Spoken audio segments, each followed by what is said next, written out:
Yes, good day mga boss. Meron tayo ditong pang clip. Ito ay ginagamit ko doon sa aking charger sa sasakyan. Pwede din sa motor. Dito sinasaksak yung sa tag ito sa lighter. Yung pagka magsisindi ka ng sigarilyo, limbawang papa-apoy ka, dito nilalagay dyan. Ito din nilalagay yung aking charger. Ngayon, ang problema nito ay natanggal siya dito. Nakaganyan lang siya.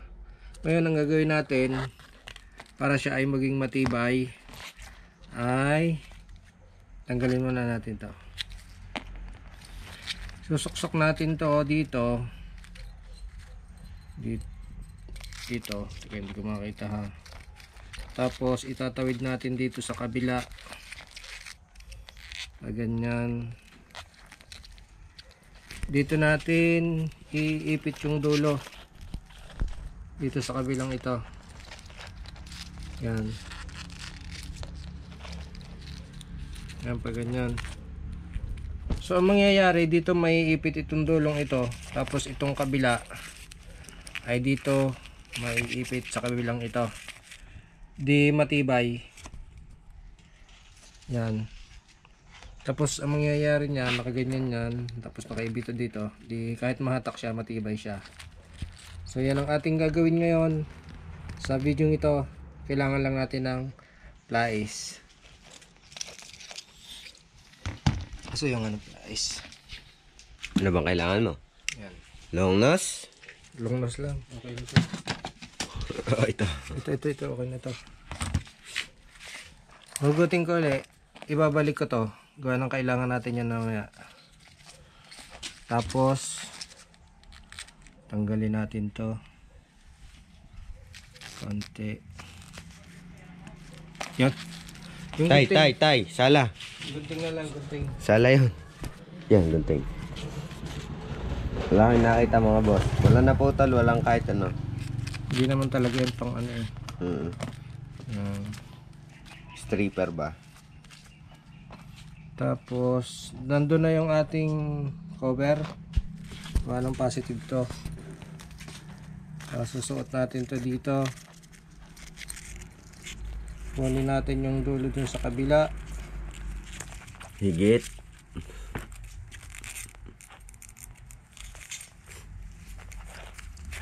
Yan. Tapos itawid natin dito. Tapos Ipit. iipit natin. Kailangan siyempre kasama din yung ganito gagawin natin. Yan. Yan pa ganyan. Tapos saka natin iipitin.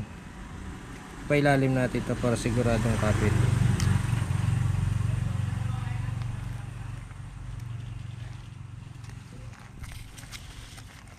Kita nyo ba mga boss? Yan pa ganyan. Tapos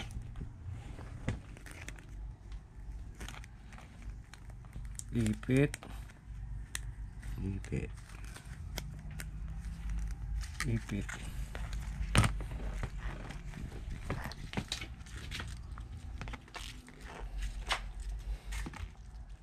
Hindi natin na ipasok yung ano din na isa.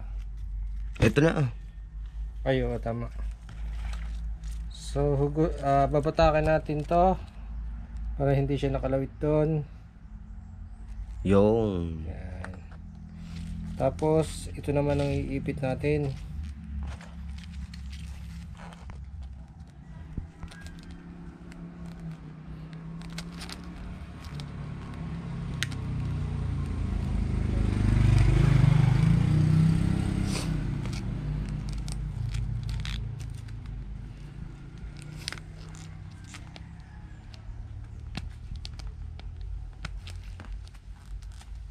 Yan. Nambon. Tapos ibababa na natin to.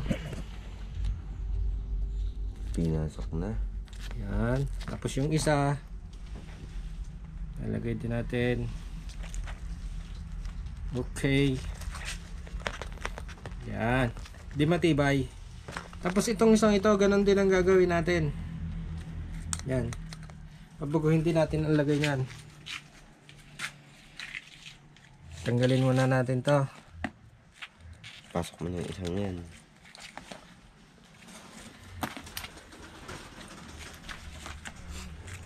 Putulin muna natin. Ting applies.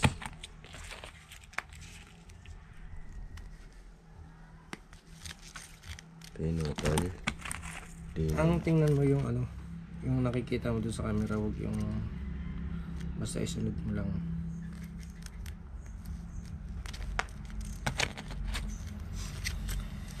Paparehas lang natin doon sa isa. So ito, kailangan itong itim na ito ay isuot na natin dito direkta. Mamaya Nakalimutan pa. makalimutan. Tapos katulad ng ginawa natin kanina, sana nasusundan yung mga boss. Gawa ng malaking bagay ito pagka ito ay inyong matututunan, lalo na doon sa mga beginner. Bihira naman kasi ang nagagawa ng ganito. May nakita akong gumawa ng ganito, ano pa, ibang bansa, hindi masyadong tinuturo yung ganito. Dahil sa ating kasi mga Pilipino, pagka mga basic na lang, hindi na masyadong binibigay ng tips yan, hindi na masyadong tinuturo. Gawa ng siyempre nag-aalangan sila na ituro pa, baka sabihin baka mabash pa, sabihin naman basic lang yan, bakit tinuturo mo pa. Ay dito sa atin wala akong pakialam sa inyo kahit ano sabihin nyo, basta't ito i-share ko to para ito sa mga subscriber ko na nag-aabang sa aking YouTube channel, di ba mga boss? So ayan, okay na siya, nakasuot siya doon sa ilalim, katulad siya nung isa nating ginawa, yung una nating ginawa, nakasuot yan dyan. Kahit naman may spring yan, din doon din maapektuhan, gawa ng may balat naman yan. Tapos itong kabila iipit na rin natin, diba? Napakatibay niyan. Kaya nasira yung una nahugot, nakahina lang diretso. Tamo, ang gumawa na nito ay yung yung paggawaan nito, hindi pa nila inayos. Ay di palibas ang mga ganyan-ganyang ordinary laang, hindi talaga nakaayos ng ayos na ayos. O ayan, nakaipit na siya, matibay na yan. Ilalagay na natin to. Okay, tapos aring isa Cover. lalagay na din natin dito. Pawisan. Yan. Okay. Okay kaayo. Di ba? Matibay na. Kahit butakin mo pa yung ganyan, hindi yan mahuhugot dahil nakaipit siya magkabila. Bali yun nga pala ang purpose nito. Ang tawag dito, crocodile clip. Diga. Crocodile clip. Yan ang purpose niyan, kaya meron siya magkabilang ipit. So, ayan. Malaking bagay ito na hindi pong tips sa inyo. Dahil tayo ay nandito sa ating sa bahay. Dito ako sa bahay. Wala akong pasok ngayon. So, gagawa pa ako ng panibagong video para makapagbigay sa inyo ng kaunting kaalaman. Mga basic lang, pero sa mga hindi nakakaalam ay malaking bagay ito. Diba mga boss? Kasi iisipin mo pa, ano kayang magandang gawin dito? Ay kung meron ka tong video, ay di mag-iisip. Susundan na lang. Ganun talaga sa mundo. Kailangan huwag kang madamot. I-share mo yung iyong alam para mapakinabangan din ng iba. Kasi hindi mo naman yung madadala sa hukay. So i-share mo na lang. Diba mga boss? So ayan mga boss, hanggang dito na lamang ang video ito at kita-kita tayo sa susunod na video. Ibay nito. Salamat!